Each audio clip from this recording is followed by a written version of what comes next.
new 8-cylinder Aston Martin DB11 puts us in something of your philosophical bind, since it poses the question, how much may be the right amount of an excessive amount?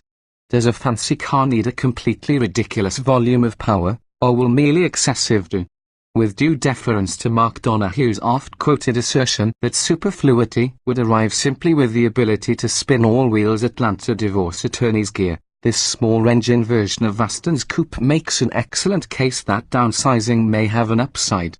The DB11 V8 would be the first implementation of Aston Martin's agreement with Daimler to make use of the German's twin-turbocharged 4.0-litre V8, exactly the same engine that powers high-performance models inside Mercedes, AMG and Mercedes-Benz families. While the engine can also go into the upcoming Replace the British brand's smaller Vantage, commemorate its Aston debut within the DB11.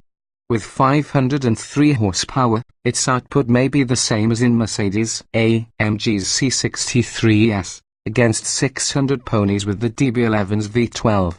Both DB11 engines have near-identical torque outputs, however, together with the 4.0 litres 498 lb-ft representing a decrease in just 18 lb-ft compared together with the V12.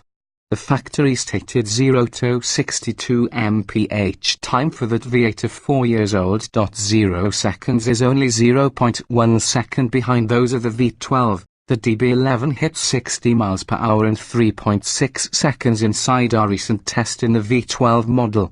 Claim top speed suffers more, falling by 13 miles per hour to 187 miles per hour, although we didn't have a chance to make sure that this deficit during our drive in Spain. A key benefit from the new engine is the fact it's both smaller and lighter compared to 12. The V8 car weighs 254 pounds lower than its brawnier sibling, says Aston, generally of that weight coming off of the front axle. The good news is, before you start the V8, nobody need realize that you have stinted about the cylinder count. Only the sharpest eyes is able to spot the differences that distinguish the V8, dark headlamp bezels, new wheel finishes, and a couple of air vents within the long hood instead from the V12's 4. In every other regard it appears identical, with precisely the same muscular design, stunning profile, and immaculately tailored cabin, the last profiting from a Mercedes-based infotainment system. As together with the V12 DB11, we need to mourn the passing of Aston's traditional handbrake, a fly-off lever positioned between driver's seat and door. Now there's merely a boringly conventional, switch-controlled electric parking brake. And although gadget-loving MI6 operatives might appreciate the motorized cubby that sits relating to the front seats, which might appear to be a pretty good size for the Waller PPK, weighting correctly to power open or closed is much less convenient than the usual manual slider will be. The sound and also the fury any doubts about which power plant your Aston has shipped with are dispelled the minute the V8 fires your. It sounds magnificent, louder and raughtier compared to the V12 at startup, awakening having a brap rather compared to bigger engines' creamier tone. From then onward it simply gets angrier, snarling under gentle use and, when pushed further, emitting a hard-edged tone that sounds of the same quality from the driver's seat the way it does externally the cabin. Performance offers little on the V12, indeed, the V8 feels keener at trail-world speeds. The AMG engine delivers its peak torque fractionally higher up the rev range compared to V12 does, but it can make a more dramatic entrance, arriving that has a forceful shove the place that the bigger engine takes longer to make boost. The V8 DB11 seems quicker to react, and throttle solution is outstanding. In AMG models, the V8 works together with either a 7 or 9-speed version of Mercedes's Gtronic gearbox, designed to use a multiplate clutch in lieu of a torque converter. But Aston has paired it with exactly the same ZF 8-speed automatic as being the V12, using a more conventional design including a torque converter. Fears that its transmission would not able to play nice while using highly strung engine soon became misplaced. The only most impressive aspect in the powertrain is the place where integrated the two feel. We noticed some slight throttle surging at really low speeds. The DB11 must be maneuvered carefully when parking, but from walking pace and beyond, The transmission delivers impressive smoothness when left in drive, and responses to manual inputs are quick enough to rival a dual-clutch gearbox. The engine's punchy torque delivery also kept the soundness control busy within the twisting and wet roads from the Spanish Pyrenees for the day individuals drive. The rain in Spain fell mainly for the mountains. But the conditions also showed the essential balance on the chassis for being near perfect, with front and back grip levels that permit the big coupe to feel agile without becoming scary.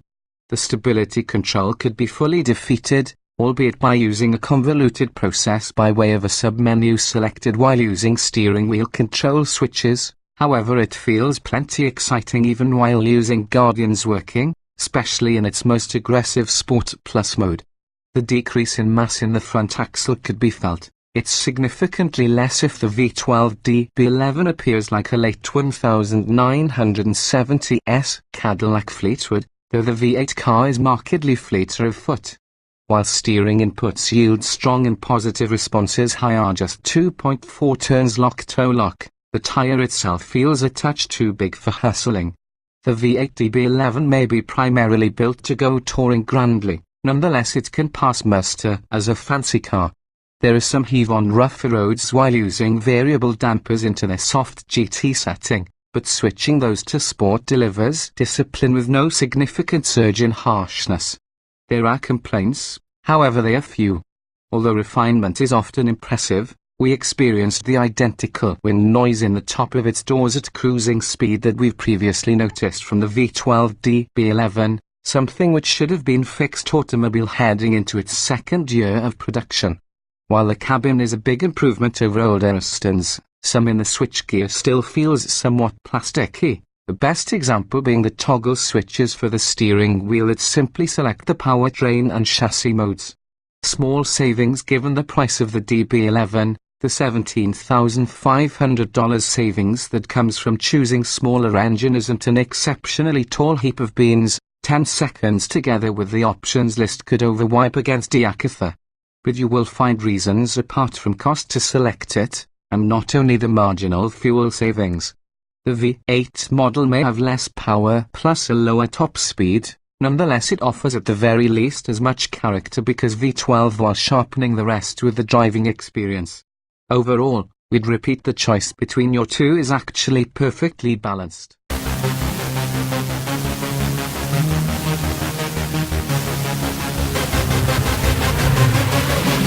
Yeah.